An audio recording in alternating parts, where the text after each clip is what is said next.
connection has always felt impossible to you, what do you do with the love you still carry? That is the question at the center of Ghostblade's story. Because most stories about distant fathers treat it like a choice, something cold, something selfish, something a man does because he simply doesn't care enough to stay. But To Be Hero X asks a much more uncomfortable question. What if he does care? What if he wants nothing more than to be close to her?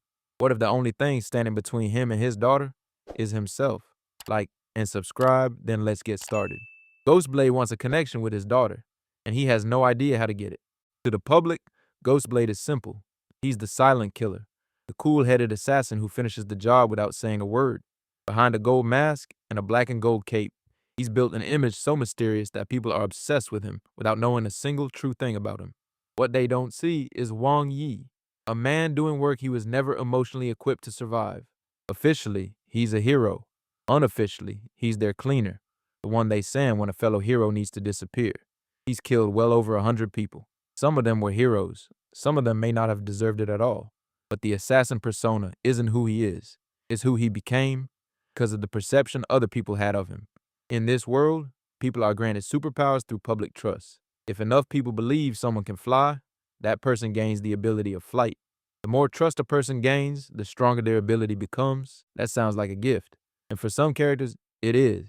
But here's the part the system never warned anyone about. The public doesn't just give you power, they give you a version of yourself.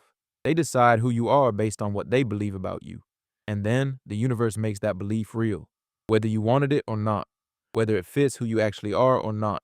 Is there a version of you that people believe in that isn't actually who you are underneath it? That is Ghostblade's prison. Because a silent killer should never speak.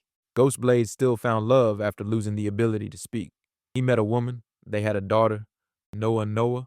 For a moment, it seems like he might get the thing he never had, a family that doesn't overwhelm him, a version of connection built on his terms, but he can't hold on to it. His job doesn't allow for consistency. His mind doesn't allow for the kind of communication a marriage and a childhood need. When his wife suggests moving back in with his extended family to help raise their daughter, he has a panic attack at the mere idea of that noise, that chaos returning to his life. Eventually, she makes a decision that says everything about how far apart they'd grown. She decides to raise their daughter believing her father is dead, not because he was cruel, not because he didn't love them, but because the man he'd built himself into couldn't function as the father his daughter needed, and everyone around him could see it except, maybe, himself. For years, fans speculated that a mysterious figure following a young girl named Nuonuo was Ghostblade. They were right. It's easy to call that stalking and leave it there. It's harder, and more honest, to look at why. Ghostblade never stopped wanting to be near his daughter. He just never learned how to do it the way a normal father would. So he did the only thing his instincts allowed.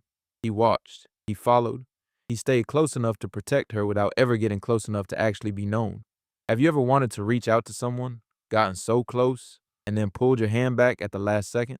There's a moment in his story where he reaches for a stuffed pink rabbit on a beach, a small, aching symbol of the childhood he wasn't there for, and then pulls his hand back and walks away. That single motion says more about him than any line of dialogue could. He wants this, he wants her, and every time he gets close enough to reach it, something in him pulls back. That's not the behavior of a man who doesn't care. It's the behavior of a man who cares so much he doesn't trust himself to get it right. Is there someone in your life right now that you love, but you don't have the words? Not because you're mute, but because something happened, or too much time passed, or you just don't know how to start. And so you stay on the edges, watching from a distance, hoping they somehow already know. Ghostblade was never a man without feeling. He was a man whose feelings had nowhere safe to go. A man with a desperate desire for connection. And drop in the comments, do you think Ghostblade will ever get to build a connection with his daughter Nuonuo? Or is it already too late? If you want to keep going, there's another video right on your screen. Just click it to keep watching.